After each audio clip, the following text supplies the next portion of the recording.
बजाज डिस्कवर महाराष्ट्र. बजाज डिस्कवर महाराष्ट्रामध्ये तुमचं सगळ्यांचं स्वागत. आज मी तुम्हाला घेऊन जाणार आहे रायगड जिल्ह्यातल्या पनवेल जवळच्या कर्नाळा किल्ल्यावर. पठारावर असलेल्या अजस्त्र वैशिष्ट्यपूर्ण सुळक्यामुळे हा जाणाऱ्या येणाऱ्यांच्या अगदी नजरेत भरतो. झी मराठीच्या सर्व प्रेक्षकांसाठी सुवर्ण संधी. आजपासून बजाज डिस्कवर महाराष्ट्रमध्ये विचारल्या जाणाऱ्या सर्व प्रश्नांची योग्य उत्तरं देणाऱ्या एका भाग्यशाली विजेत्याला मिळणार आहे बजाज डिस्कवर DTS SI 100cc बाईक. तेव्हा पाहत रहा बजाज डिस्कवर महाराष्ट्र. मुंबई गोवा महामार्गावर पनवेलहून अवघ्या 16 किलोमीटरवर हा किल्ला आहे. मुंबईहून याचं अंतर आहे 62 किलोमीटर, तर पुण्याहून 104 किलोमीटर.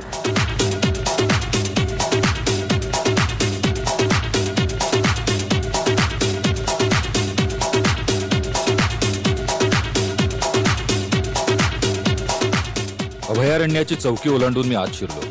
प्रत्येक रानाचा स्वतःचा असा एक गंध असतो आणि तो जंगलात पाऊल ठेवल्यावर नाकात शिरतो. नुकतीच हिवाळ्याची पानगळ झाल्यामुळे सर्वत्र पालापाचोळा पडलेला आहे. त्याला एक खरपूस वास आहे. इथल्या मातीचा पालापाचोळ्याचा गंध श्वासात भरून मी सफरीला सुरुवात केली.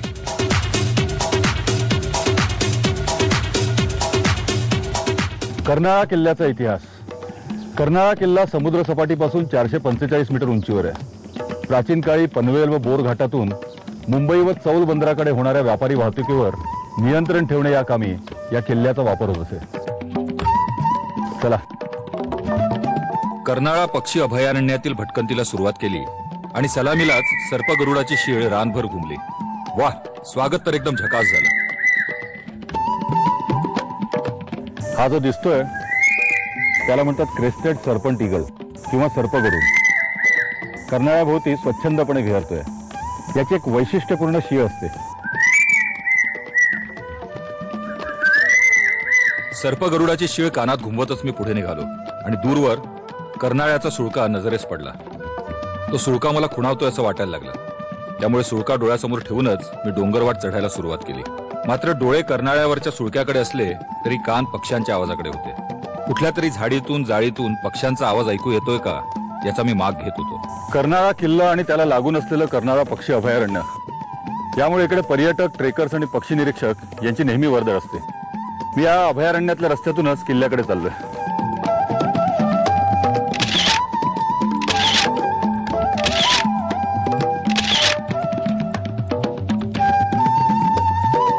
डियास पायरॉस मेलानॉक्सिलॉन रॉक्सबर्ग आहे, म्हणजे टेंभुर्णी. कर्नाळा पक्षी अभयारण्यात नानाविध पक्ष्यांबरोबर पांगारा, उंबर, बहावा, साग, आईन, जांभूळ, काटेसावर, पळस अशी वैविध्यपूर्ण झाडंही पाहायला मिळतात. मात्र प्रत्येक झाडाचं रंगरूप वेगळं आणि त्याचा गुणधर्मही वेगळा. कुठल्याही अभयारण्यात वावरताना आपण त्या अभयारण्याचा एक भाग होणं आवश्यक असतं. इथल्या वन्यजीवांना एकदा वाटलं की आपण त्यांच्यापैकीच का आहोत की ते आपल्याला मग सहज दृष्टीस पडतात. आणि म्हणून माझाही तोच प्रयत्न चाललाय. दबकत दबकत चाललोय. निसर्गाशी एकजीव झाल्याशिवाय निसर्गाची गंमत कळत नाही. आता या व्हाईट घोस्ट झाडाचंच पाहना. या झाडाची साल पांढरी होते. रात्रीच्या चंद्रप्रकाशात ही साल आणखीन उजळून निघते आणि दूरवरून हे झाड पाहणाऱ्याला जंगलात एखादं भूतच बाहू पसरून उभं असं वाटतं. नमस्कार. हळू. तिथे एक ब्लॅक हुडेड ओरिओल, ज्याला बुरख्या हळद्या म्हणतात, कर्नाळ्यात दिसणारा फार सुंदर पक्षी आहे. त्याला असे काळ्या रंगाची टोपी असते आणि लाल सुंदर चोच आहे त्याची. नाव काय तुमचं? मी आनंद पेंढारकर. अच्छा, म्हणजे तुझं पक्षी निरीक्षणाचा व्यवसाय आहे का? हा, मी वन्यजीव अभ्यासक आहे. मला थोडी माहिती द्याल जाता जाता? हो, निश्चित, हरकत नाही. चला ना. चला. या अभयारण्यात साधारण किती प्रकारचे पक्षी आढळतात?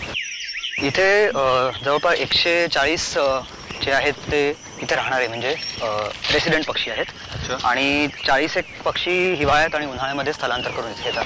घरटं विणताना आता दिसतोय ना, तो आहे पर्पल सनबर्ड. ही आहे त्या घरटं विणणाऱ्या सनबर्डची मादी. आमच्यासारख्या सामान्य पर्यटकांना पाहायला सोपे असे पक्षी कुठे सहज दृष्टीस पडणार आहेत? सातभाई अगदी म्हणजे आरामशीर दिसतात. त्यानंतर सर्पगरुड आहेत, हळद्या आहेत किंवा धनेश आहे. हे पक्षी अगदी आरामशीर आपल्याला इथे बघता येतात सकाळी सकाळी जर आपण बघायला गेलो. आणि संध्याकाळी हरियल किंवा शामा मॅकपाय रॉबिन, दयाळ ज्याला म्हणतात, हे पक्षी संध्याकाळी पाण्यापाशी किंवा कोतवाल पक्षी हे अगदी आरामशीर आपल्याला आणि संध्याकाळी दिसतात. सगळ्यात चांगली वेळ कुठली पक्षी निरीक्षणासाठी? पहाटे 6ला अगदी जेव्हा सकाळ होते तेव्हा पक्षी निरीक्षणाला चांगला वेळ असतो. संध्याकाळी परत जेव्हा पक्षी परत येत असतात त्यांच्या रोस्टिंग एरियाला, तर तेव्हा पण पक्षी निरीक्षण करू शकतो आपण. आता पहाटेही नाही आणि सायंकाळही नाही, तरीही आम्हाला पक्ष्यांचं मस्त दर्शन झालं. अगदी कोतवालही दिसला. तुकतुकीत काळ्या रंगाचा असलेला हा पक्षी जणू कोतवालकीच करत होता. कोतवालाबरोबरच नाजूक अंगावर सुरेख नक्षी असलेलं एक फुलपाखरूही आम्हाला दिसलं. एवढं घनदाट अरण्य आहे म्हणजे पक्ष्यांबरोबर प्राणी पण असणारच ना? हो, इथे बार्किंग डिअर किंवा ज्याला भेकर म्हणतात मराठीत, तसंच रानडुकरं आणि क्वचित चितळ वगैरे पण त्या अभयारण्य दिसतात. पण त्याचं क्षेत्रफळ थोडं छोटं एरिया असल्यामुळे किती एरिया याचा? 4.8 स्क्वेअर किलोमीटर. पण त्यामुळे खूप जास्त विस्तार असल्यामुळे प्राण्यांची व्हरायटी सस्तन प्राण्यांची कमी आहे इथे. प्रिडेटर्स आहेत? बिबळ्या क्वचित कधी कधी दिसतो इथे, पण परत खूप इथनं याचं मुवमेंट आहे. बिबळ्या किंवा भेकर नाही, पण माकडं मात्र आम्हाला पाहायला मिळाली. माकडांची संख्या या जंगलात खूप आहे. तिथं असलेल्या कुसुम वृक्षानं माझं लक्ष वेधून घेतलं. त्याच्या पानाच्या लाल गुलाबी रंगानं मला काश्मीरमधल्या चिनार वृक्षांची आठवण झाली. या अभयारण्यात वनस्पतींचं आणि झाडांचं पण वैविध्य आहे. हो, इथे हे जास्त करून सागवानाचं जंगल आहे. त्याच्याबरोबर कोशिंब, आंबा, त्याच्यानंतर नाना, तसंच पांगारा, पळस, अशा प्रकारची खूप वनस्पती इथे सापडतात. बरं. हे बघा, इथनं आपल्याला कर्नाळ्याचा किल्ला आणि सुळका छान दिसतोय. किल्ला दृष्टिक्षेपात आलाय, पण अंतर किती राहिलंय? आता अर्धा अंतर कम्प्लीट केलं आपण. अर्ध्यापेक्षा मला जास्ती वाटतं. मेजर चढ आता होता तो नाही संपूर्ण. म्हणजे अर्ध्यापेक्षा जास्ती जायचं अंतर वाटतंय. आलोय फारच कमी. पेंढारकरांची पक्ष्यांच्या प्राण्यांच्या गप्पा मारताना वेळ कसा गेला ते कळलंच नाही. त्यांच्याशी मारलेल्या गप्पांतूनच 1965 मध्ये प्रसिद्ध पक्षीतज्ञ डॉक्टर सलीम अली यांच्या प्रेरणेतूनच हे अभयारण्य सुरू झाल्याचं कळलं. हा हरियल आपला जो राज्य पक्षी आहे ना, जर हा आपला राज्य पक्षी आहे तर मग आपला राज्य प्राणी कुठला? म्हणजे शेकरू आहे मला माहिती आहे, पण तो इकडे नाही, शेकरू इथे सापडत नाही. ते फणसाडचं जे अलिबाग जवळचं जंगल आहे किंवा भीमाशंकर आहे, तिथे तो प्राणी सापडतो. डॉक्टर सलीम अलींनी नावारूपाला आणलेले अभयारण्य आता मात्र संकटात सापडलंय. आधीच्या अरण्यातून मुंबई गोवा महामार्ग जातो. या महामार्गामुळे या अभयारण्याची विभागणी झालेली असताना आणि त्यामुळे पक्ष्यांचं प्राण्यांचं प्रमाण आधीच कमी झालेलं असताना या महामार्गाच्या रुंदीकरणाचा सरकार विचार करत असल्याचं पेंढारकरांनी सांगितलं. धन्यवाद पेंढारकर साहेब, तुमच्याकडून खूप मौल्यवान माहिती मिळाली. तुमचं चालून द्या पक्षी निरीक्षण. मी आता किल्ल्याच्या निरीक्षणाला जातो. चला. पेंढारकरांनी मस्त माहिती सांगितली. आता मी या शुष्क पानझडीच्या अरण्यातनं या पायवाटेवरून चाललोय. टळटळीत दुपार, किल्ला दृष्टिक्षेपात आहे, पण कधी पोचणार माहिती नाही. एक महत्वाची गोष्ट, या अरण्यामध्ये फिरण्यासाठी वन खात्याने भोरमाळ, मोहरमाळ आणि सरडामाळ अशा मस्तपैकी पायवाटा केलेल्या आहेत. अशाच एका छानशा वाटेवरून मी किल्ल्याच्या दिशेने चाललोय. रानातल्या पायवाटा धुंडाण्याचा आनंद काही औरच असतो. शुष्क पानझडीच्या जंगलातनं आता सदाहरित जंगलाच्या एका मस्त पॅच मध्ये मी आलेलो आहे. मला वाटतं अर्धा अधिक चढ मी पार केलेला आहे, पण अजून बराचसा चढ पार करायचा बाकी आहे. चांगलीच दमछाक झाली आहे. वा, माझ्याकरता निसर्गाने एक झोकाच तयार केलाय. इथेच बसतो. वेलीने तयार केलेल्या झुल्यावर बसून झोके घेत मी थेट बालपणीच्या झोपाळ्यावर बसण्याचा आनंद अनुभवला. अशा अनेक प्रकारच्या वेली या जंगलात बघायला मिळतात. गारंबीचा बापू माहितीये ना, ती गारंबीची वेल सुद्धा या जंगलात बऱ्याच ठिकाणी पाहायला मिळते. झुल्यावर बसून झोके घेत असतानाच एका झाडाच्या खोडावर बसलेला सरडा दिसला. बहुधा तो आपल्या भक्ष्याच्या शोधात असावा. तिथून उठून पुढे निघालो तर पुन्हा एक झुला. बहुधा तो माझीच वाट बघत असावा. जंगलात नुसत्या वेलीच वेली आहेत. ह्याच्यावर पण झोके घेतो आणि टार्झन सारखा डायरेक्ट किल्ल्यावर जातो. एक झोका चुके काळजाचा ठोका असं मनाशी म्हणतच मी उंच आकाशात पुन्हा एकवार झोके घेतले आणि परत दगडधोंड्यांची किल्ल्याची खडतर वाट धरली. मला कर्नाळ्याचा सुळका खुणावत होता. कधी एकदा तिथे पोचतो असं झालं होतं. जरा चढून थोडा थकवा जाणवला म्हणून मी तिथंच एका दगडावर टेकलो. इतक्यात समोरूनच वन खात्याचे एक वनाधिकारी बांगर साहेब आपल्या कर्मचाऱ्यांसह येताना दिसले. नमस्कार. तुम्ही काय आता जनरल पेट्रोलिंगला निघालात? हो, या उन्हाळ्याच्या काळात आम्ही पेट्रोलिंग करून आग लागण्याची शक्यता असते, तर त्यावेळेला आम्हाला दक्षता घ्यावी लागते. वणव्यामुळे वृक्षवेली जळून जातातच, पण त्याचबरोबर पक्षी प्राणीही या वणव्यात होरपळून जाण्याची शक्यता असते. ही वनसंपदा जळून खाक होऊ नये म्हणूनच बांगर साहेबांसारखे अधिकारी या दिवसात जंगलात सतत गस्त घालत असतात. धन्यवाद बांगर साहेब, तुम्ही खूप मोलाची माहिती दिलीत. बरं मला सांगा, इकडून आता किल्ला किती दूर आहे? पण आता एक अर्धा तास लागेल जायला, तिथं पोचायला. इथे जंगलाचा भाग आता 10-15 मिनिटात संपेल, नंतर सपाटीचाच भाग आहे. बांगर साहेबांचा निरोप घेऊन मी पुढे निघालो, पण एवढ्यात गडाखालच्या गावातून जेवण आल्याची वर्दी मिळाली. मग तिथंच मस्त वनभोजनाला बसलो. गावरान जेवणाचा सुरेख बेत होता. जेवायला सुरुवात करणार तेवढ्यात पक्षीतज्ञ पेंढारकरही तिथे झाले. मग त्यांच्यासोबत पुन्हा एकदा गप्पांचा फड रंगवत जेवणावर आडवा हात मारला. मात्र जेवल्यावर विश्रांती घेण्याएवढी सवड नव्हती, त्यामुळे जेवलो की लगेचच पुन्हा किल्ल्याच्या वाटेला निघालो.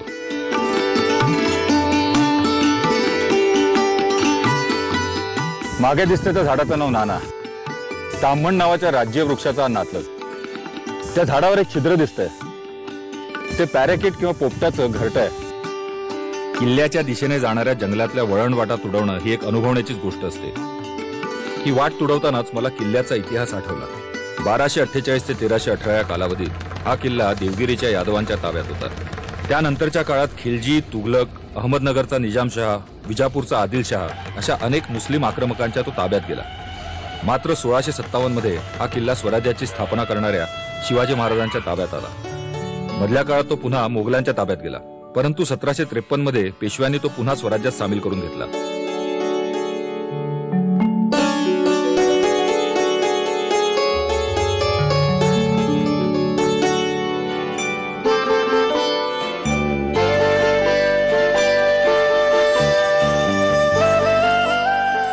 इतिहास आठवता आठवता मोठी वाट कधी सरली तेच कळलं नाही. क्षणापुरतं एका दगडावर विसावलो. तिथे भुई चाफ्यासारखं मुंग्यांचं एक वारूळ पाहायला मिळालं. एकात एक पाकळ्या असाव्यात असं हे हार्वेस्टर किंवा फोर्ट्रेस जातीच्या मुंग्यांनी बांधलेलं वारूळ. या मुंग्यांच्या वारुळात मोठा धान्यसाठा असल्यामुळेच जेव्हा अन्नाची सोय होत नाही तेव्हा आदिवासी या मुंग्यांची वारुळं खणून काढतात. त्यावेळी त्यांना एकेका वारुळात तब्बल 7-8 किलो धान्य सहज मिळतं. अभयारण्य संपल्यावर चांगल्या रुळलेल्या पायवाटेने मी आता इथपर्यंत आलोय.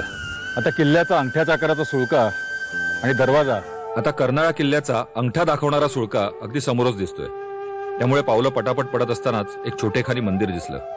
महाराष्ट्रातल्या प्रत्येक गडाच्या पायथ्याशी किंवा गडावर देवीचं मंदिर असतंच, तसंच हेही इथल्या स्थानिक देवीचं मंदिर. हे आहे कर्णाई देवीचं मंदिर. या किल्ल्याचं नाव कर्नाळा या देवीच्या नावावरूनच पडलं. कर्णाई देवीची मूर्ती एका अखंड पाषाणात घडवलेली आहे. सिंहावर स्वार झालेल्या शस्त्रसज्ज देवीचं दर्शन थक्क करणार होतं. तिच्या दर्शनानं मलाही स्फुरण चढलं. आता ही एक छोटीशी घुमटी आहे, पण या चौथऱ्यावरून असं वाटतं की पूर्वी इकडे एक विशाल मंदिर असावं. असं म्हणतात की मराठीने जेव्हा इकडे पहिला विजय मिळवला तेव्हा देवीचं दर्शन घेतलं आणि पुढे कूच केलं. मी आता पुढे निघतो. कर्णाई देवीचं दर्शन घेऊन मराठ्यांप्रमाणेच मीही आगे कूच केली. आता खऱ्या अर्थानं गडाची चढण सुरू झाली होती.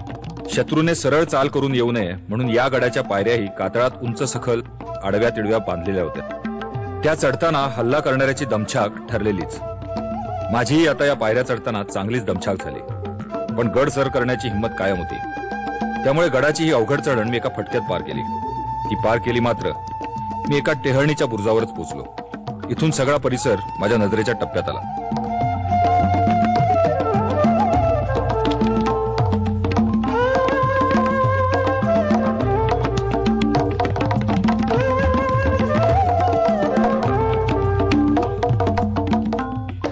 हा काळा कातळ पार केला की समोर पायऱ्या दिसतात. सध्या वनविभागाने तिथे लोखंडी रेलिंग लावलंय. या पायऱ्या चढून आत गेलं की मी महादरवाजापाशी पोहोचेन.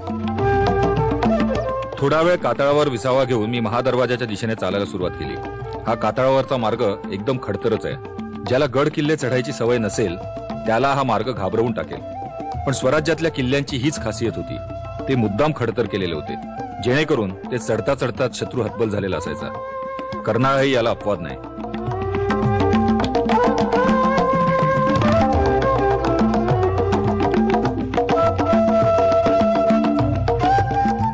जवळजवळ रॉक क्लाइम्बिंग करतच मी किल्ल्यावर नेणाऱ्या लोखंडी रेलिंगच्या साह्याने दरवाजा पार केला आणि एकदाचा गडावर पोहोचलो.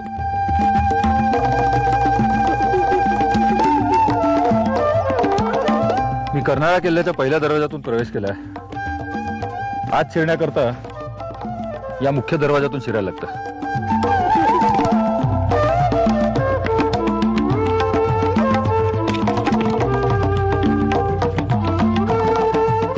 कर्नाळ्याचा मुख्य दरवाजा म्हणजे काळ्या पाषाणाने बांधून काढलेलं सुरेख शिल्पच आहे. कमानीदार दरवाजातून पायऱ्या चढून आत गेल्यावर गडावरचे अवशेष लक्ष वेधून घेतात. पडलेल्या भिंती, तुटलेले बुरुज, कुठे कुठे खोदलेल्या पायऱ्या, सगळंच छिन्न विछिन्न. काळा चौघात सारच पडझड होऊन गेलेलं.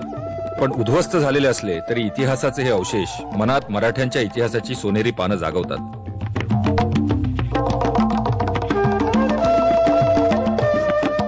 मराठ्यांच्या इतिहासाची पानं फडफडायला लागली की आपल्या मनातली घोडीही चौखूर उधळायला लागतात.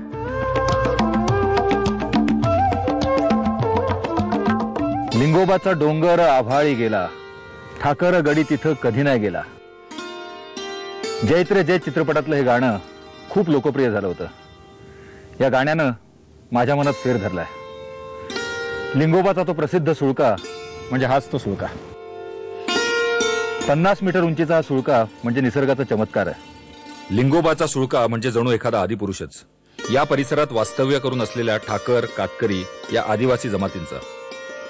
मागे जो लिंगोबाचा सुळका दिसतोय त्याच्या टोकाला एक मधमाशांचं पोळ आहे. जैत रे जैत चित्रपटातला नाग्या त्या पोळ्यातल्या राणी माशीला हाकलण्यासाठी सुळक्यावर चढला.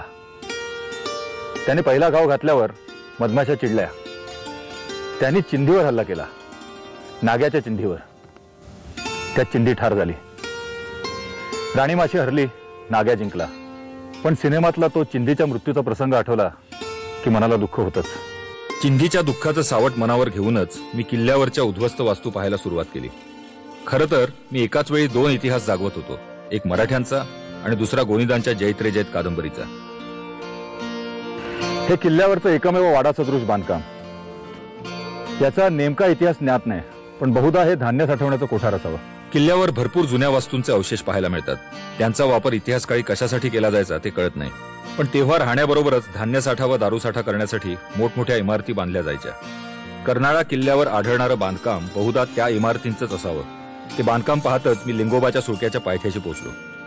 लिंगोबाच्या पायथ्याशी उभं राहिलं की आपल्याला आपलंच खुजपण जाणवायला लागतं.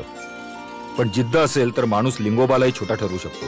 या सुळक्याच्या तळाशी काही लेणी आणि काही पाण्याची टाकी आहेत. पूर्वी रॉक क्लाइंबर्स इथूनच हा सुळका सर करायचे, पण आता मात्र याला बंदी आणली आहे. याचं कारण म्हणजे वर काही पक्ष्यांची घरटी आहेत आणि मधमाशांची पोळी आहेत. गेल्या काही वर्षात ट्रेकर्सनीही अपवादानं का होईना पण लिंगोबा सर केलाय. अर्थात आपल्याला लिंगोबाच्या सुळक्याला लहान ठरवायचं नाहीये. उलट कर्नाळा किल्ला आणि त्याच्यावरचा लिंगोबाचा सुळका म्हणजे इतिहासातलं मानाचं पान आहे. विशेषतः या सुळक्याच्या तळाशी कातळात खोदलेल्या पाण्याच्या टाक्या बघितल्या की आपल्याला किल्ल्याच्या प्राचीनतेची साक्ष पडते. या पाण्याच्या टाक्यावरूनच हा किल्ला यादव काळात बांधला गेला असल्याचे निष्कर्ष इतिहासकारांनी काढले आहेत. पाण्याच्या काही टाक्यांच्या मागे प्राचीन गुहा देखील आहेत, पण तिथं जायला परवानगी नाही. शिवाजी महाराजांनी 1657 मध्ये कल्याण भिवंडी जिंकून घेतलं. त्याच वेळी कर्नाळा पहिल्यांदा त्यांच्या ताब्यात आला. पण 1666 मध्ये मिर्झा राजे जयसिंहाबरोबर झालेल्या तहात त्यांना इतर किल्ल्यांबरोबर कर्नाळाही मोगलांना परत करावा लागला. मात्र कर्नाळ्याचं महत्व लक्षात घेऊन आग्र्याहून परत आल्यावर महाराजांनी पुन्हा या किल्ल्याकडे आपलं लक्ष वळवलं. आधी कर्नाळ्याभोवतीचे किल्ले जिंकून घेतले, पण कर्नाळा दाद देत नव्हता. मराठीही मागे हटायला तयार नव्हते. त्यांनी कर्नाळ्याभोवतालचा वेढा कसून आवळला होता. मराठ्यांच्या या वेढ्याचं वर्णन करताना तत्कालीन इंग्रजी कागदपत्रात लिहून ठेवलंय की आमच्यापासूनच जवळ असणाऱ्या कर्नाळा नावाच्या डोंगरी किल्ल्याला मराठ्यांनी वेढा घातलाय. आपल्या समोरून रक्षणाकरता फळ्या आणि चिखल यांच्या भिंती बांधत ते तटाशी जाऊन भिडलेत. या फळ्या ते लोक आपल्यासमोर धरतात. थोड्याच अवधीत ते हा किल्ला घेतील आणि तसंच झालं. 22 जून 1670 कर्नाळा पुन्हा स्वराज्याच्या ताब्यात आला. गड उतरेपर्यंत पार काळोख झाला होता. गड पायथ्याच्या रानसई गावात पोचलो तर तिथल्या ठाकर आदिवासींनी जाळ पेटून त्याच्या भोवती नृत्याचा फेर धरला होता.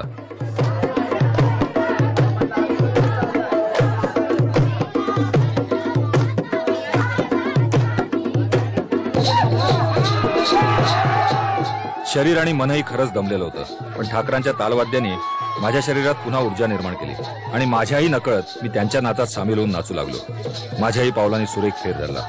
जणू गोनीदांचा नाग्याच माझ्यात अवतरला होता.